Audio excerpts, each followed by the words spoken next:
సమస్యలుంటే అంతర్గతంగా చర్చించుకోవాలని కొత్త ఇన్ఛార్జ్ మీనాక్షి నటరాజన్ దిశానిర్దేశం చేశారు. ఆదిలాబాద్, పెద్దపల్లి పార్లమెంట్ నియోజకవర్గాల సమీక్షా సమావేశాలు వాడివేడిగా జరిగాయి.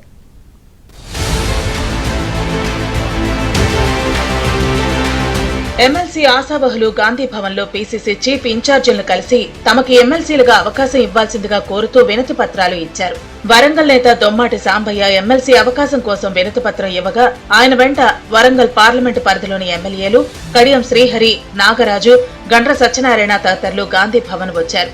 ఇక కార్పొరేషన్ చైర్మన్లు జర్పేటి జైపాల్, ఇరవత్రి అనిల్ కుమార్, కాంగ్రెస్ నేతలు కొనగాల మహేష్, పారిజాత నరసింహారెడ్డి తదితరులు పార్టీ అధ్యక్షుడు మహేష్ గౌడ్ కలిసి ఎమ్మెల్సీ అవకాశం ఇవ్వాలని విజ్ఞప్తి చేశారు.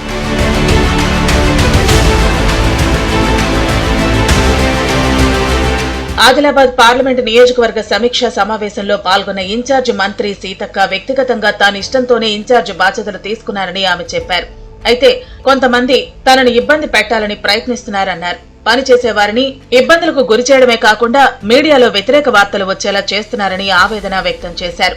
కేబినెట్ విస్తరణ తర్వాత ఆదిలాబాద్ ఇన్ఛార్జి బాధ్యతల నుంచి తప్పించాలని సీఎం రేవంత్ ను కోరతానని సీతక్క చెప్పారు. ఇదిలా ఉంటే సిర్పూర్ ఇన్ఛార్జి రావి శ్రీనివాస్ ఏకంగా మంత్రి సీతక్క మీద ఫిర్యాదు చేశారు. ఆమెకు ఎన్నిసార్లు ఫోన్ చేసినా స్పందించడం లేదని ఫిర్యాదు చేయడంతో పార్టీ ఇన్ఛార్జి మీనాక్షి నటరాజన్ మందలించారు. ఇటీవల పార్టీ నుండి సస్పెండ్ అయిన నేత తీన్మార్ మల్లన్న చేసిన విమర్శల్ని కాంగ్రెస్ నేతలు తిప్పికొట్టారు. పార్టీ లైన్ దాటిన వారెవరైనా క్రమశిక్షణ చర్యలు తీసుకోవడం సాధారణమేనన్నారు మధు యాష్కే.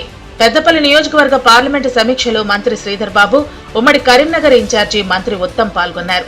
సమస్యలు ఏవైనా ఉంటే అంతర్గతంగా చర్చించాలని, ఒకరిపై ఒకరు బహిరంగంగా విమర్శలు చేసుకుంటే ఊరుకునేది లేదని మీనాక్షి హెచ్చరించారు.